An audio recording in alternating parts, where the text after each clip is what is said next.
এটা হলো ওয়ারকুলের 6.2 KG fully automatic washing machine.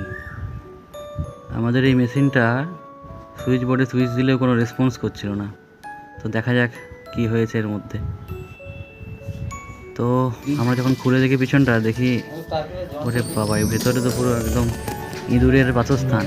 ইঁদুর ভেতরে সমস্ত কিছু, নারকেল খোলা, কৌটো, হাবিজাবি বিভিন্ন ধরনের জিনিসপত্র নিয়ে সব ভেতরে স্টোর করেছে। মানে রীতিমতো ইঁদুরের বাসস্থান। দেখে একেবারে আমরা তো অবাক, এত কিছু সব ওই ওয়াশিং মেশিনের ভেতরে ছিল। তারপরে দেখি উপরে ইঁদুর বাবাজির কিছু কীর্তি। আমরা যখনই উপর ঢাকাটা খুললাম, দেখা গেল যে নিচে তারের টুকরো পড়ে আছে। তখন আমরা উপরে তাকিয়ে দেখি যে বেশ কিছু তার কাটা হয়ে গেছে। তাহলে এটাই ছিল সেই সমস্যা। যাক, আমরা পুনরায় আবার এই তারগুলোকে বাড়িতেই কেটে আর জয়েন্ট করলাম। ব্যাস, ওয়াশিং মেশিন রেডি, আবার ফুললি অটোমেটিক, ফুললি ওয়ার্কিং। ইঁদুরদের এই কীর্তি দেখে আমরা সবাই তো অবাক।